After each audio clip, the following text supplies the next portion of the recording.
Maya Chen stood frozen at the entrance of the Galactic Military Academy.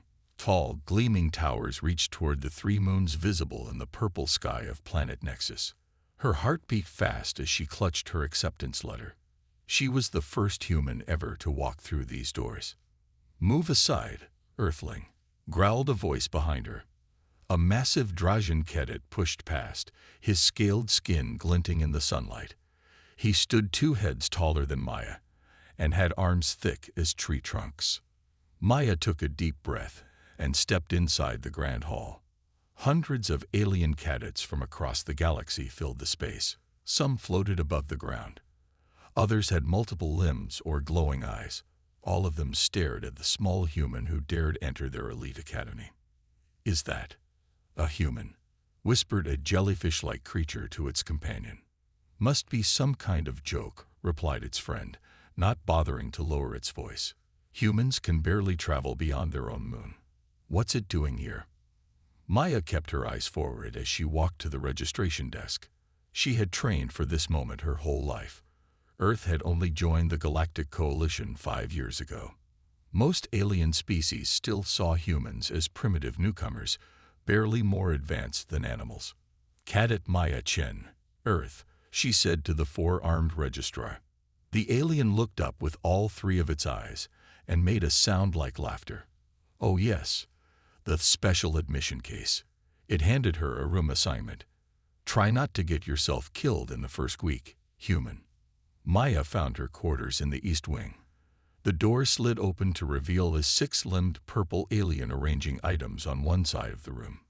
"You must be my roommate," Maya said. "I'm Maya Chen from Earth." The alien turned all 4 of its eyes toward her. "Taz-Vex of Navari." So they really did let a human in. Taz-Vex looked Maya up and down. "You're smaller than I expected." "I get that a lot," Maya replied with a small smile. Taz-Vex returned to unpacking. "The combat assessment is tomorrow morning. Most first years train their whole lives for it." "So did I," Maya said, setting her bag on the empty bed. Taz-Vex made a clicking sound that might have been laughter. "No offense, but human training won't help much here. The academy is challenging." Later that evening, Maya sat alone in the dining hall. No one would sit near her. She could hear the whispers. "She won't last a week. Humans have no special abilities, no extra strength, no telepathy, nothing. I heard it was just politics. Earth made some trade deal." Commander Vox there, the Academy's head combat instructor, walked past her table. The massive Drajan warrior stopped and looked down at Maya with cold yellow eyes. "Enjoy your meal, human. It might be your last at the Academy." Maya met his gaze without flinching. "Thank you, Commander. I plan to enjoy many meals here."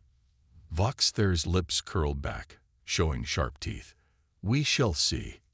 That night, Maya lay awake in her bed. Even Taz-Vex, the only cadet who had shown her any kindness, was sleeping with doubts. Maya heard her mumbling to herself earlier. "Poor human. She has no idea what's coming." Maya stared at the ceiling, her jaw set with determination. She would show them all what humans could do. Tomorrow was just the beginning. The main hall of the academy was packed with cadets. Word had spread quickly. Something unprecedented was about to happen. Maya Chen walked to the center of the room, where Zaxivor stood surrounded by his friends. The room fell silent. "Cadet Zaxivor," Maya said, her voice clear and strong. "I challenge you to Kravfak." Gasps filled the hall. Kravfak was an ancient combat ritual that even the academy could not ignore. Once challenged, neither cadet could back down without losing all honor. Zaxvor's yellow eyes widened with surprise, then narrowed with anger. "You dare challenge me to Kravfak? You know nothing of our traditions, human." "I know enough," Maya replied, "unless you're afraid to face me." Commander Vox there pushed through the crowd. "This is absurd. A human cannot." "The challenge has been made," interrupted Admiral Karanox, who had appeared at the entrance. "According to Academy traditions, it must be accepted." Zaxvor laughed. "Fine.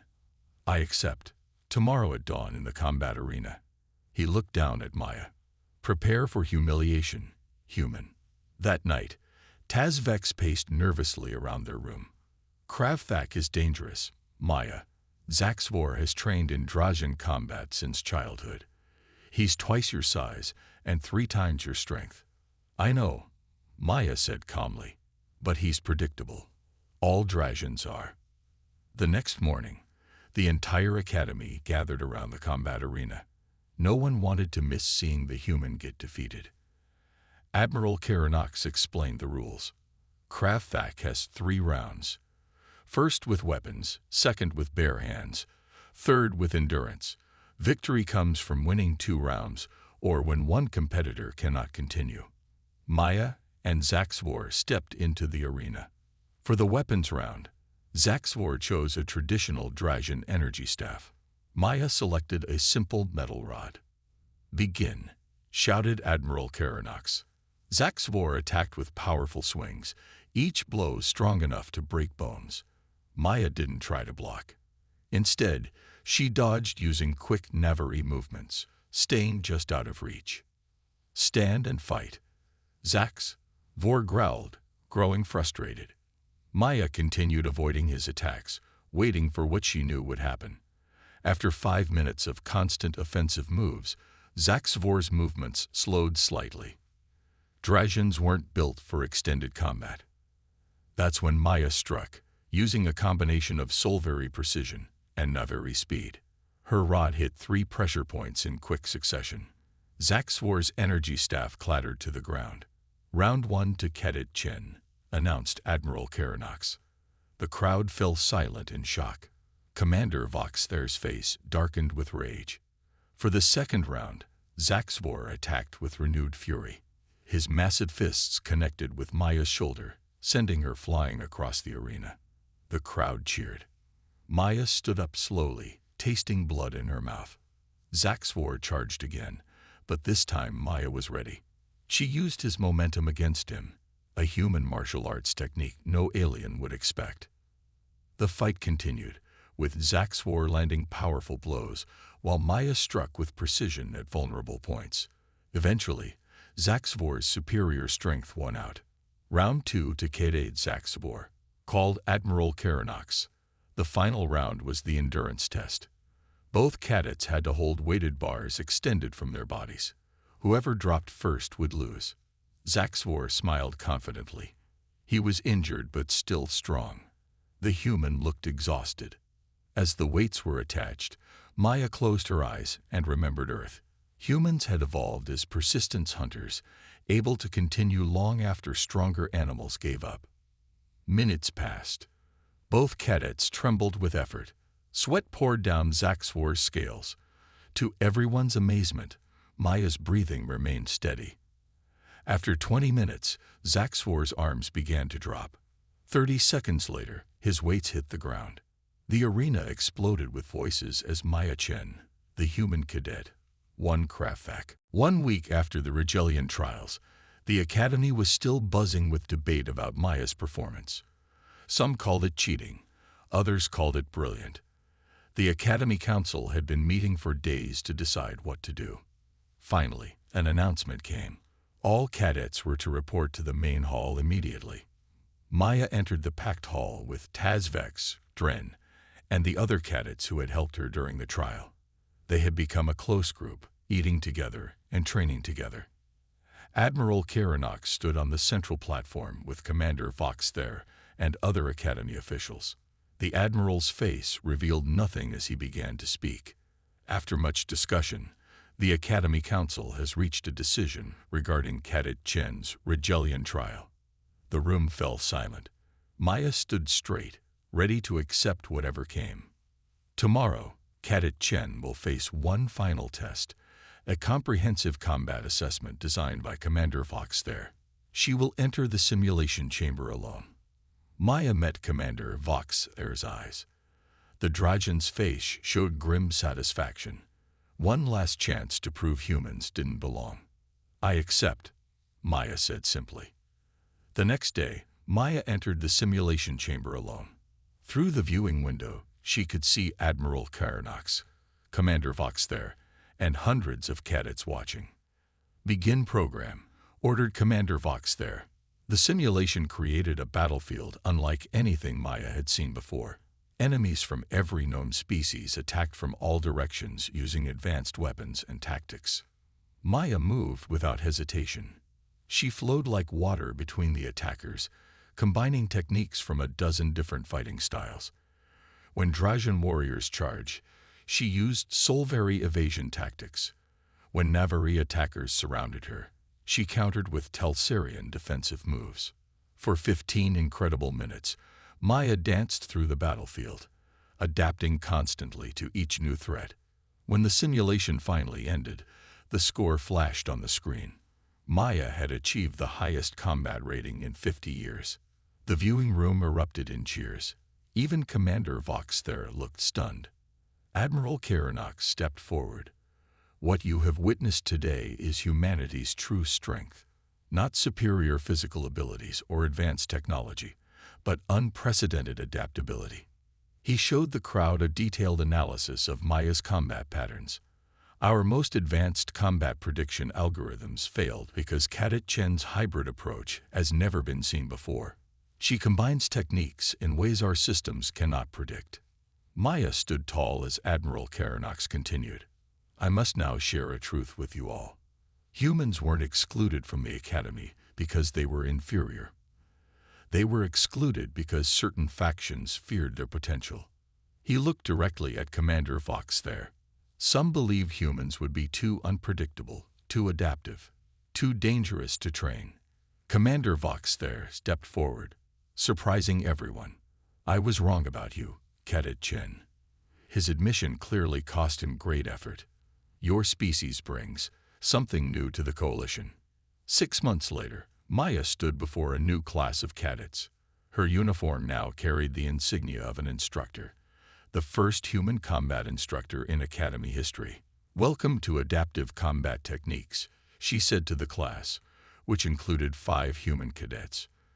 "Today, we begin by understanding our differences, not as weaknesses, but as opportunities." From the back of the room, Admiral Karanox watched with satisfaction. The Galactic Council had finally recognized what he had suspected all along.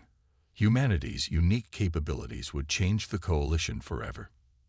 As for Commander Vox there, he now worked alongside Maya, studying the new combat styles she developed. Old enemies had become unlikely allies in recognizing the simple truth. Sometimes the greatest strength comes from the most unexpected places, and it had all begun with a human cadet who was a joke, until her combat scores shocked everyone. "Attention, cadets." Commander Vox there's voice boomed across the assembly hall. "Today is the quarterly assessment trials. These tests will determine who stays and who leaves the Academy." Maya stood in the back row, her heart beating fast. For 3 months, she had trained every night using the combat data from Admiral Karanox. Would it be enough? The first tests were just like before: strength, speed, and endurance. Maya still ranked near the bottom, though she had improved slightly. Some cadets no longer laughed at her efforts. They simply ignored her. Pathetic, but slightly less pathetic than before, Commander Vox there noted as Maya completed the strength test. By midday, Maya's confidence was fading. Then came the final test, the combat simulator. This was different from the training chambers. It was a large arena where cadets faced random threats and changing environments. It was designed to test how well they could adapt. "This should be entertaining," said a tall Drajan cadet named Zaxvor as Maya entered the arena. "I bet the human doesn't last 30 seconds. The combat simulator began. The floor shifted beneath Maya's feet as holographic enemies appeared from all directions. She recognized the patterns from her late-night training sessions. A Solvari warrior attacked from the left. She countered with a Drajan block. A Navari fighter came from behind. She spun with the quickness of a jellyfish alien. For 5 full minutes, Maya moved through the arena, combining different fighting styles in ways no one had seen before. When the simulation finally overwhelmed her, She had lasted longer than many other cadets. The scoring board flashed above the arena. Maya stared in disbelief. She had placed 63rd out of 200 cadets, in the top third. The room fell silent. Then whispers spread like wildfire. How did the humans score so high? Must be a mistake in the system. Commander Vox there stared at the scoreboard. His yellow eyes narrowed. Luck, he announced loudly. Nothing more. As Maya left the arena, a tall Solveri cadet approached her. His skin was deep blue, and he moved with natural grace. I am Dren, he said with a formal bow.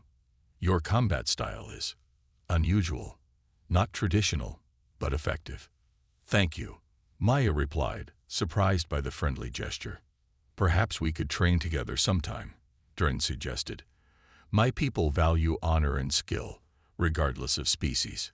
Before Maya could answer, Zaxvor pushed between them. The large Drajan glared down at Maya. Don't get proud, human, he growled. One decent score doesn't make you belong here. Some of us come from warrior bloodlines thousands of years old. And some of us rely on more than just our bloodlines, Maya replied calmly. Zaxvor's eyes flashed with anger. Watch yourself, Earthling. Accidents happen in training all the time. After he stormed away, Dren looked at Maya with new respect. You have made enemies today, but also, perhaps, allies. That evening, Commander Vox there reviewed the combat footage in his private quarters. He zoomed in on Maya's movements, studying her unusual fighting style. Computer, analyze Cadet Chen's combat patterns, he ordered. Analysis complete, the computer responded. Cadet Chen demonstrates combined techniques from 7 different species combat styles. Pattern is unprecedented in Academy records. Commander Vox Air's face darkened. This was more than luck. The human was adapting in ways he had never seen before. She was becoming a threat. This ends now, he muttered, sending a message to Zaxvor's communication device. The training hall buzzed with energy as 200 cadets lined up for their first combat assessment. Maya stood at the end of the line, trying to ignore the stares and whispers. She wore the same gray uniform as everyone else, but somehow it made her look even more out of place. Commander Vox there walked down the line, his yellow eyes scanning each cadet. When he reached Maya, he stopped. Cadets, today you will show us what you're made of, he announced, still staring at Maya. The Academy accepts only the best. Those who cannot keep up will be sent home. The first test was physical strength. Cadets had to lift metal weights that got heavier with each round. Maya watched as Drajans lifted weights that would crush a car. Even the smaller aliens managed weights that no human could dream of lifting. When Maya's turn came, she struggled with even the first weight. Laughter filled the hall as she strained, her face turning red. Pathetic, said Commander Vox there. Next test. The second test measured speed. Maya ran as fast as she could, but finished last. The floating jellyfish-like aliens zoomed through the air. The 6-limbed Navari, like Tazvex, used all their limbs to move with incredible speed. You're embarrassing yourself, human, a tall cadet with metallic skin said as he passed her. By midday, Maya had failed every test. Her body ached. Her spirit was breaking. During the lunch break, no one sat with her except Tazvex, who seemed to feel sorry for her. The afternoon will be worse, Tazvex warned. Combat simulations. Most first years don't even survive the full program. Maya nodded silently and ate her food. The combat chamber was a large empty room with glowing white walls. Cadets went in one by one. When they came out, many were bruised or limping. The chamber creates virtual enemies to fight, explained Tazvex, but the pain feels real. When Maya's turn came, Commander Vox there smiled coldly. Let's see how Earth's finest warrior handles a simple Drajan war drill. Maya entered the white room. Suddenly, the walls disappeared and she stood in a burning battlefield. 3 massive Drajan warriors appeared, each carrying energy weapons. Maya had trained in martial arts on Earth, but nothing prepared her for this. The first warrior fired an energy blast that hit her square in the chest. Pain shot through her body as she fell backward. Before she could stand, the second warrior was on her. The hard blow to her head ended the simulation. 7 seconds. That's how long she had lasted. She limped out of the chamber to the sound of laughter. Even Tazvex looked away, embarrassed for her. That evening, Maya overheard instructors talking in the hall. "I give the human 1 week before she quits," said one. "Too generous," replied Commander Vox there. "I bet she's gone by the end of tomorrow." After everyone was asleep, Maya slipped out of her room. Her body still ached from the day's failures, but her mind was made up. She found her way back to the empty combat chamber and entered. "Computer, run Drajan war drill again," she said. As the simulation started, Maya watched carefully how the warriors moved. She lasted 8 seconds this time. "Run it again," she said, standing up. By the time the Academy's 3 suns began to rise, Maya had run the simulation 57 times. She had made it to 15 seconds. It wasn't much, but it was a start. Maya's victory in Kravfak changed everything. Cadets who once mocked her now watched her with respect. Some even asked to train with her. Maya had risen to the middle ranks of her class, something no one thought possible for a human. One evening, Admiral Karanox invited Maya to his office. The walls were covered with star maps and ancient weapons from across the galaxy. "Your progress has been remarkable, Cadet Chen," said the Admiral. "But there's something you should know about the Academy."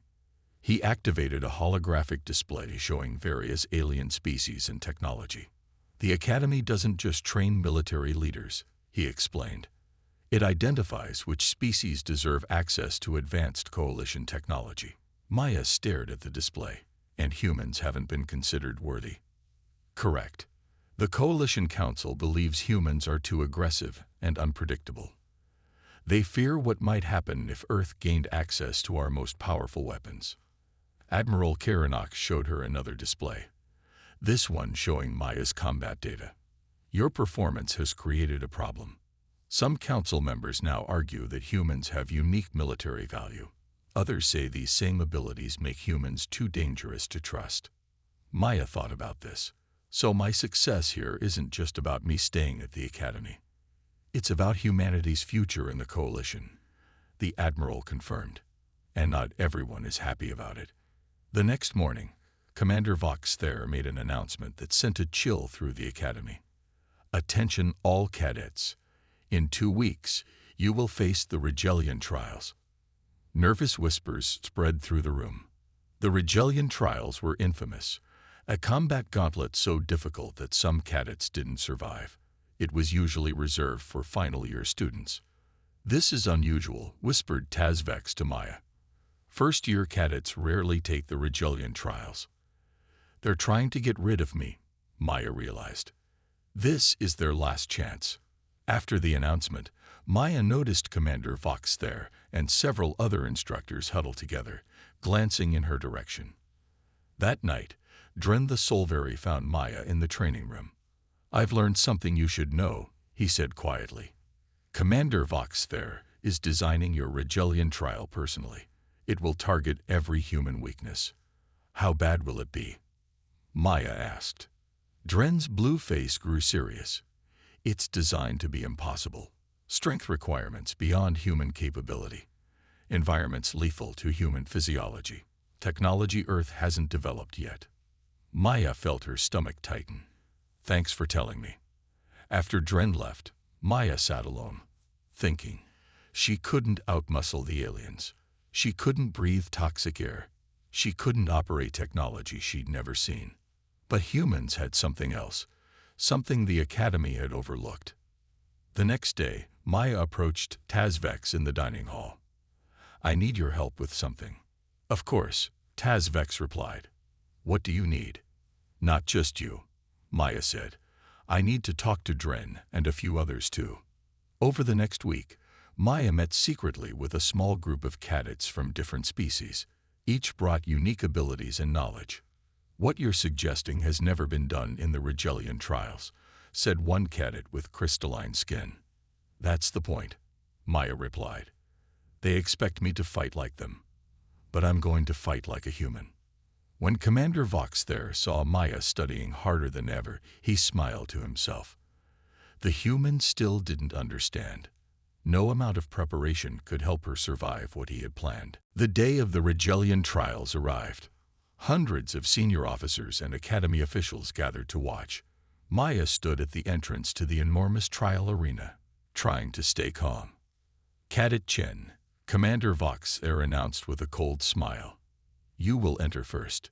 The massive doors opened, revealing a complex obstacle course with multiple zones. Maya could see areas of extreme heat, freezing cold, toxic gas, and impossible climbs. "This trial was specially designed for your capabilities," Commander Vox there said. "Good luck. You'll need it." As Maya stepped into the arena, Admiral Kiranox whispered to her, "Remember, the trial only ends when you reach the far side, or when you can no longer continue." The doors closed behind Maya. She stood alone in the enormous arena, facing her first obstacle, a climbing wall 3 times taller than any human could jump. The handholds were spaced for aliens with much longer limbs. The crowd watched, expecting to see the human give up immediately. Instead, Maya calmly tapped a small device on her wrist. A high-pitched sound echoed through the arena. Suddenly, a small door opened in the side wall. Taz Vex slipped into the arena. "What is this?" Commander Vox there stood up. Outrage. "Stop the trial." "On what grounds?" Admiral Kiranox asked calmly. "The rules of the Rigelian trials don't forbid assistance. It's never been done before." Commander Vox there protested. "Perhaps because no one thought to try," replied the Admiral. In the arena, Taz Vex used her 6 limbs to climb the wall quickly, securing a rope for Maya. As they reached the top, another signal brought Dren the Solveri into the arena. His natural resistance to extreme temperatures helped them navigate the heat zone. "This is outrageous," Commander Vox there shouted as more cadets joined Maya. The crystalline cadet could breathe toxic gas. Another had exceptional strength to move obstacles. "What is she doing?" one official asked, confused. "Something uniquely human," Admiral Kiranox explained. "Building alliances, forming teams, using the strengths of others to overcome impossible odds." Maya led her team through each zone of the trial. When they faced technology unknown to humans, a Telsarian cadet with natural tech abilities helped operate it. When they needed to swim through liquid metal, an aquatic cadet guided them. The crowd watched in amazement as this improvised team progressed further than anyone thought possible. Maya didn't have the physical abilities of the other species, but she coordinated their efforts perfectly. She should be disqualified. Commander Vox there insisted. "The trial is meant to test individual capability." "Is it?" Admiral Kiranox questioned. "Or is it meant to test how cadets overcome challenges?" In real combat, building effective teams is more valuable than individual strength. When Maya's team reached the final obstacle, a massive force field blocking the exit, they combined their knowledge to find a solution. Each species contributed a different insight until they discovered how to disrupt the field. As they stepped through to complete the trial, the arena erupted in chaos. Some officials were outraged, claiming Maya had cheated. Others were impressed by her innovative approach. "Cadet Chen." Commander Vox Fair's voice boomed across the arena. "You have violated the spirit of the Rigelian trials." "No," Maya replied calmly, standing with her diverse team. "I've shown you something your academy has missed. No species succeeds alone. Not even yours." Admiral Kiranox smiled. The human had demonstrated the very quality that made her kind both dangerous and valuable: the ability to unite others and challenge the established order. 3 months passed at the Galactic Military Academy. Maya's days followed the same painful pattern: struggle through training, face mockery, then sneak into the combat chamber at night to practice alone.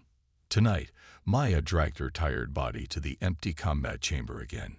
Her muscles ached from the day's training, but she had no choice. She needed to get better. "Computer, run Trascore battle sequence," she said. The white room transformed into a rocky battlefield. 6 different alien warriors appeared, each from a different species.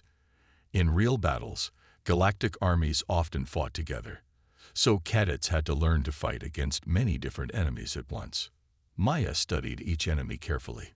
The tall Solveri warrior moved with smooth flowing movements. The Navari fighter used all 6 limbs in a complex pattern. The bulky Dragon relied on brute strength and direct attacks. As usual, Maya was quickly overwhelmed, but just before the simulation ended, something strange happened. She found herself mimicking the Solveri's fluid movement to dodge a Dragon attack. "Run it again," Maya said. This time, she tried copying the Navari's footwork against the smaller enemies. After several hours, Maya sat on the floor, breathing hard. Something was clicking in her mind. Each alien species fought in a specific way, ways they had evolved over thousands of years. They were masters of their own fighting styles, but they rarely change or mix styles. "Computer, show me the Academy's combat records for different species," Maya requested. Floating screens appeared around her. She studied how each species moved, attacked, and defended. Patterns began to emerge in her mind. "They're all so fixed," Maya whispered to herself. "They're perfect at their own styles, but they don't adapt." Maya stood up with new energy. "Computer, run basic Dragon warrior simulation." As the large-scaled warrior appeared, Maya didn't try to match its strength. Instead, she used the low stance of a Navari to duck its first swing, then the quick footwork of a Solveri to circle behind it. The Dragon, programmed to fight against traditional opponents, seemed confused by her mixed style. Maya lasted 45 seconds before being defeated, her best time yet. A slow clap echoed through the chamber as the simulation ended. Maya spun around to see an older alien watching her from the doorway. He had gray skin and 4 arms, wearing the uniform of a high-ranking officer. "Interesting approach, human," he said. Maya stood straight. "Admiral Karanox, sir. I'm sorry for using the chamber after hours." The Admiral walked closer. "I fought alongside humans once, during the Proxima Centauri conflict. They were unpredictable. Most species thought this was a weakness." He studied Maya with all 4 of his eyes. "But you're turning it into a strength." He tapped a command into the wall panel. New data filled the screens around them. "These are classified combat records," Admiral Karanox said. "Things most cadets never see. Study them well." "Why help me, sir?" Maya asked. The Admiral's face grew serious. "Because some in the Coalition fear what humans might become. They want you to fail." He moved toward the door. "Prove them wrong, Cadet Chen." After he left, Maya turned back to the screens with new determination. If humans couldn't match alien strength, they would use what made them unique, the ability to adapt and change. For the first time since arriving at the Academy, Maya smiled. She had found her edge. "All cadets report to the landing bay immediately," announced the Academy's computer system. "Prepare for survival training on Kragos moon." Maya grabbed her emergency pack and joined the others. Kragos was famous for its harsh conditions, toxic air, extreme temperatures, and dangerous wildlife. Even well-trained aliens feared this exercise. "Excited for your first trip to Kragos, human?" Zaxvor asked with a cruel smile. "Many cadets don't make it back." Commander Vox there divided the cadets into teams of 3. Maya found herself grouped with Zaxvor and another Dragon named Lockstar, both known for hating humans. "Each team will be dropped at different locations," explained Commander Vox there. "Your goal is to reach the extraction point 30 kilometers away within 12 hours. All teams must stick together." The transport ships took off. Maya sat silently as Zaxvor and Lockstar whispered and laughed between themselves. Their ship landed in a valley covered in purple mist. Maya checked her breathing mask and stepped out onto the rocky ground. The air was thick and hot, and strange sounds came from the nearby forest. "Remember, stay together," said the pilot before taking off again. As soon as the ship disappeared, Zaxfor turned to Maya. "Change of plans, human. We're going a different way." "We're supposed to stay together," Maya said, checking her map. "The extraction point is north."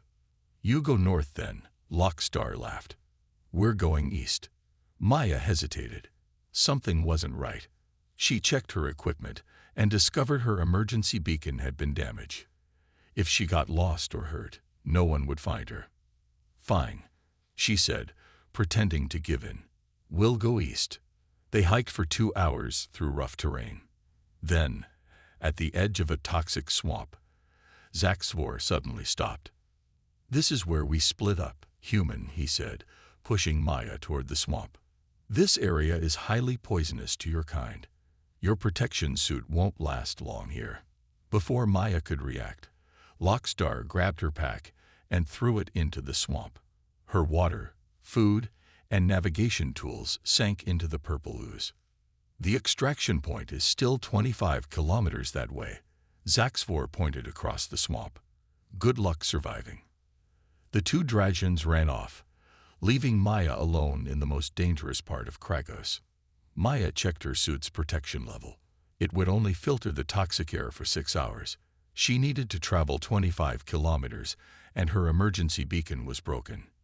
"Think, Maya," she whispered to herself. "What would the other cadets do?"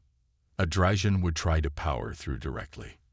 A Nevari would look for alternative paths.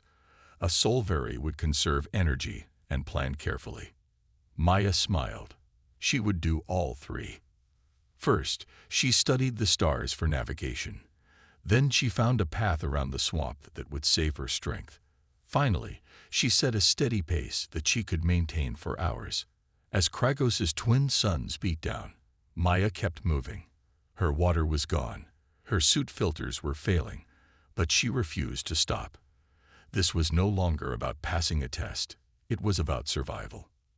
8 hours later, Maya stumbled into the extraction area. The supervisors looked shocked to see her. "Cadet Chen, where are your teammates?"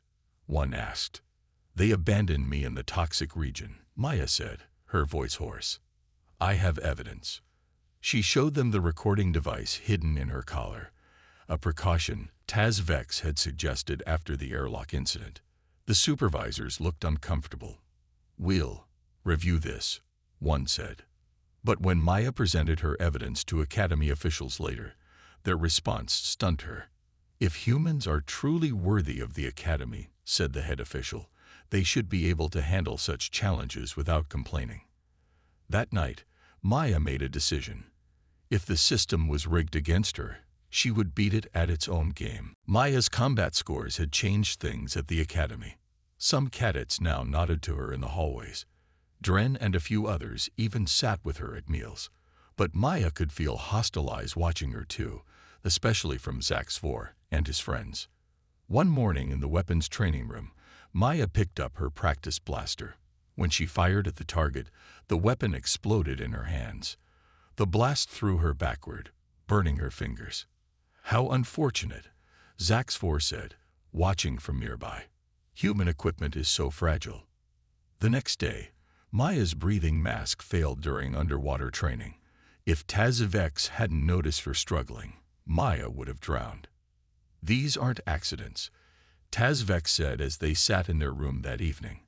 "Someone is trying to hurt you." "Or scare me into leaving," Maya replied, examining a bruise on her arm. Taz 4 eyes blinked nervously. "I heard Zaxfor talking with Commander Vox there after training. They seemed angry about your combat scores." Maya frowned. "We need evidence.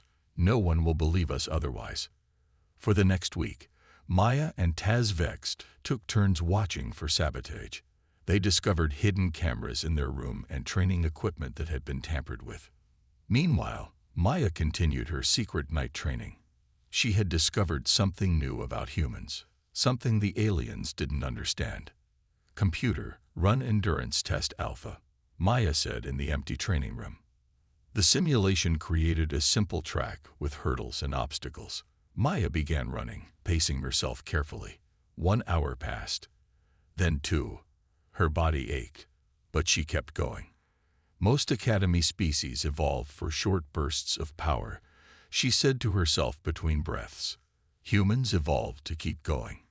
By the time she finished the 3-hour endurance test, Maya understood her second advantage. Humans couldn't match alien strength or speed, but they could outlast almost any species in the galaxy. Late that night, Maya was heading back to her room when she heard voices around the corner. "The human is becoming a problem," said Commander Vox there. "Her scores are attracting attention from the Galactic Council." "My father says humans should never have been allowed into the coalition," replied Zaxibor. "They're dangerous. Tomorrow's airlock maintenance drill will solve our problem," the commander said quietly. "A tragic accident during routine training. No one will question it." Maya's blood ran cold.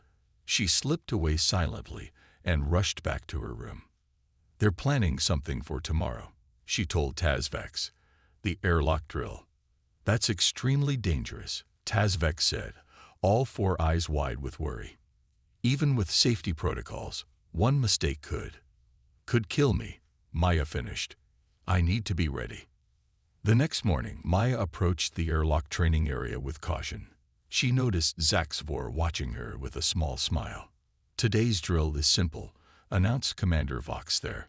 "Enter the airlock, secure your safety tether, and exit to perform exterior maintenance. Cadet Chen, you're first." Maya stepped into the airlock and immediately checked her tether. It had been cut halfway through, exactly as she expected. She secretly replaced it with a spare she had hidden in her suit. As the outer door opened to the vacuum of space, Maya felt the safety line pull tight. Her sabotaged line would have snapped instantly. From a distance, Admiral Karanox watched the drill through a monitor. He had been tracking Maya's progress since their meeting. "Remarkable," he said to himself. "The human not only adapts to combat, but anticipates threats before they happen." He made a note in his datapad. The Galactic Council needed to know what humans were truly capable of.